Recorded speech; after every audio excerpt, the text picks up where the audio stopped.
À quelques jours du premier tour, une certaine anxiété monte en moi. D'abord, il y a le nombre important d'abstentionnistes, même si on le sait, plus on approche du jour de l'élection, plus certains vont se décider finalement à aller voter.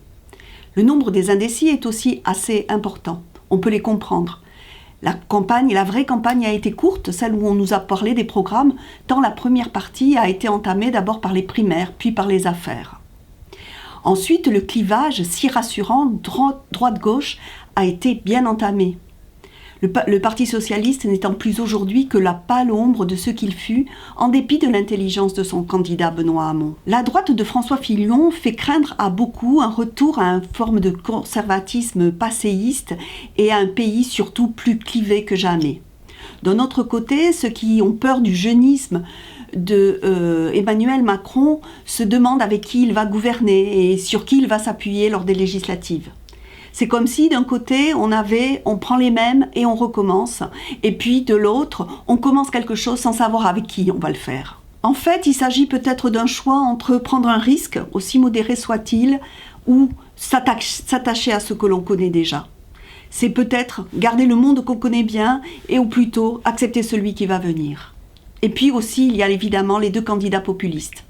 Le candidat de gauche, Jean-Luc Mélenchon, un brillant orateur, mais qui cache, selon moi, derrière ses promesses irréalistes, une forme d'autocratie, d'autant plus qu'il est un pourfendeur de l'Europe. Il promet la paix qui ne la voudrait pas, il promet le plein emploi qui serait contre, mais comment va-t-il faire ? Pourtant, ce n'est pas tellement lui, mais bien elle, qui me fait monter en moi cette anxiété. Oui, elle, Marine Le Pen. Par sa rhétorique du chef, sa rhétorique de l'ordre, sa rhétorique de trouver le bouc émissaire, l'Europe, trouver l'ennemi, l'étranger.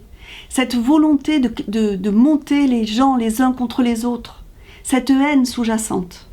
Oui, quand je pense à ce second tour possible, je remonte en moi ce chagrin immense qui m'avait envahi le 21 avril 2002, quand son père est passé au deuxième tour.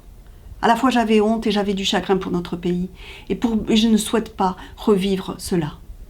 Car sortir de l'Europe, sortir de l'euro, se retrouver seul, isolé dans un monde de plus en plus mondialisé, un monde où d'un côté on a Trump et de l'autre Poutine, est-ce vraiment raisonnable ? Est-ce vraiment ce dont on a envie ? Je ne le crois pas.